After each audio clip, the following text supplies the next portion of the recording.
Hello friends, good morning to all of you. आज के sir हम लोग बात करेंगे क्या मुख्य रूप से क्लाउज को लेकर के। प्रीवियस क्लास में हम लोग डिस्कस किए थे क्या क्लाउज क्या होता है, फ्रेज क्या होता है, सेंटेंस क्या होता है। एंड देन उसके बाद हम लोग आज डिस्कस करने वाले क्या है कि क्लाउज क्या होता है और क्लाउज का टाइप्स क्या होता है। मुख्य रूप से ये देखेंगे और किस प्रकार से हम समझेंगे कि क्लाउज जो होता है उसका जो टाइप्स होता है, अलग अलग जो टाइप्स होता है, जो आपका KVS, NVS, BPSC, TRE तमाम तरह की जो टीचिंग एग्जाम होता है उसमें पूछा जाता है। तो चलिए स्टार्ट करते हैं इस क्लास को।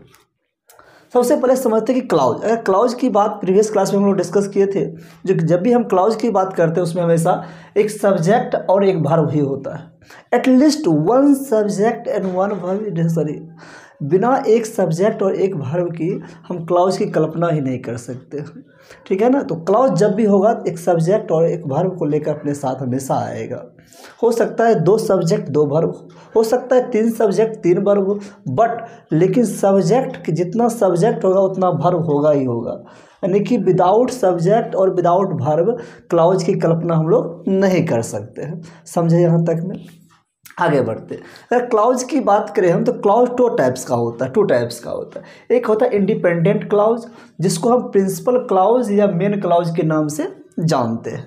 देन दूसरी अगर हम बात करें तो होता है dependent clause, and dependent clause को हम दूसरे नाम से जानते हैं सबऑर्डिनेट क्लाउज, ठीक है। यहाँ तक में इस प्रकार से क्या समझे कि क्लाउज 2 प्रकार के होते हैं। एक क्या होते हैं इंडिपेंडेंट क्लाउज एंड एक होता है dependent clause. Independent clause also called the principal clause and main clause, and the dependent clause also called the subordinating clause, ठीक है। एंड देन उसके बाद समझते हैं क्या कि किसी भी सेंटेंस में हम लोग कैसे फाइंड कर सकते हैं कि डिपेंडेंट क्लाउज है या इंडिपेंडेंट क्लाउज, अर्थात मेन क्लाउज है या मेन क्लाउज या principal clause and subordinate clause है। तो एक सेंटेंस के माध्यम से हम देखते हैं। जैसे देखिए यहाँ सेंटेंस एग्जाम्पल में दिया है, if you go there, if you go there you will find him.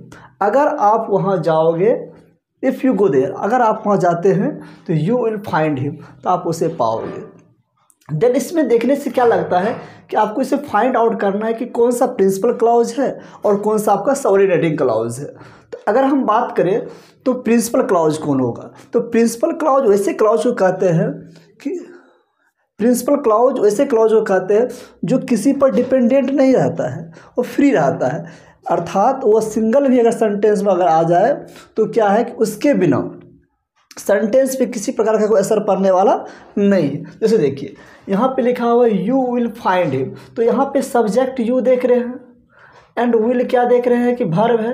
Will find क्या है, वर्ब है। विल आपका हेल्पिंग वर्ब हो गया, फाइंड क्या हो गया, मेन वर्ब हो गया। तो यहाँ पे देखिए यू विल फाइंड हिम, तो सब्जेक्ट यहाँ पे सेंटेंस को देखने से क्या लग रहा है कि क्लियर सेंटेंस है, इसमें कोई दिक्कत तो नहीं है। इसके बिना मतलब इफ़ यू गो देयर, इसके बिना भी अगर इसको ना लिख करके सिर्फ इसको लिखा जाए तो सेंटेंस में किसी प्रकार कोई प्रॉब्लम नहीं होगी। सेंटेंस इंडिपेंडेंट है और फिर भी पूरे मीनिंग को कन्वे कर पा रहा है।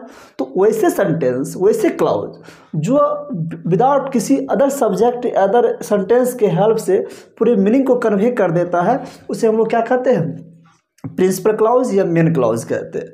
देन अगर हम बात करते हैं सबऑर्डिनेटिंग क्लाउज की, जिसको हम लोग डिपेंडेंट क्लाउज कहते हैं, उसको कैसे फाइंड आउट करेंगे, तो उसके लिए क्या है, जैसे यहाँ पे लिखा है इफ़ यू गो देयर, तो इस सेंटेंस को पढ़ने से आपको क्या लग रहा है, अगर तुम वहाँ जाते, तो अगर तुम वहाँ जाते उसके बाद कहना क्या चाह रहा है भाई, पता नहीं चल रहा है। तो नहीं चल रहा है तो उसके लिए एक हमको क्या चाहिए, इसको मेन क्लाउज या प्रिंसिपल क्लाउज चाहिए, जिसको हम लोग इंडिपेंडेंट क्लाउज के नाम से जानते हैं।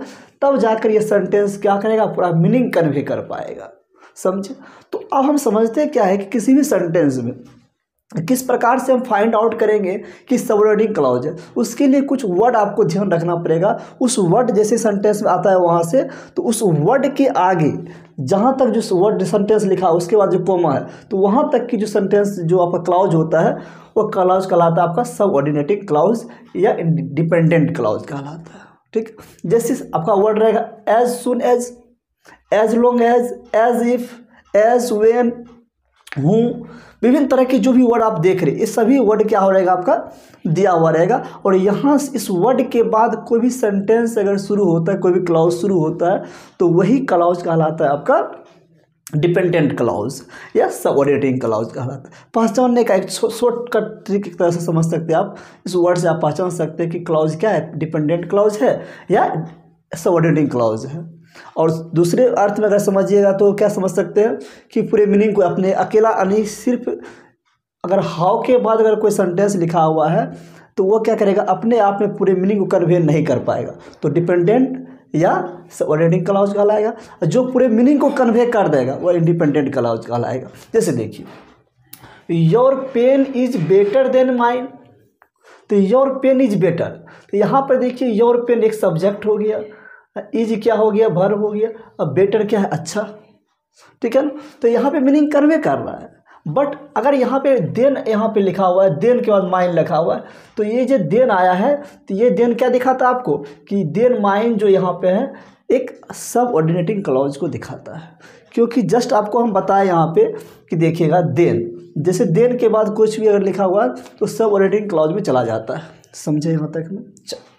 आगे देखते, यहाँ पे लिखा है God helps those who help themselves, भगवान उसी की मदद करता है जो खुद का मदद करता है।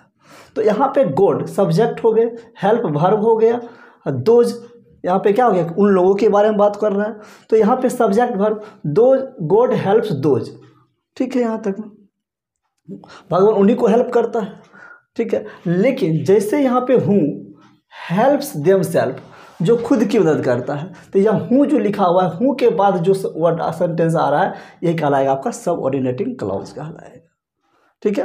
देन अगर हम बात करते हैं he lost his way while walking at night, कहता है यहाँ पे ही लॉस्ट हिज वे, उन्होंने अपना रास्ता क्या क्या खो दिया, वाइल वॉकिंग एट नाइट, जब रात में वो क्या कर रहा था, वॉक कर रहा था, घूम रहा था। तो यहाँ पे वाइल को देख रहे हैं आप, इस वाइल को देखने के बाद वाइल के आगे जो भी वर्ड लिखा हुआ, जो सेंटेंस लिखा हुआ, सारा का सारा कहलाएगा सबऑर्डिनेटिंग क्लॉज, सबऑर्डिनेटिंग क्लॉज, और उससे पहले कहलाएगा आपका मेन क्लॉज।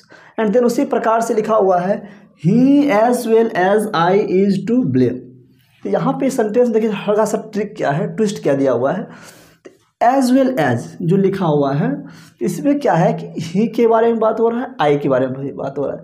इसका मतलब यहाँ पर ये हुआ कि he is to blame, he is to blame, and उसके बाद यहाँ पे लिखा हुआ आई एम टू ब्लेम, दो सेंटेंस बना।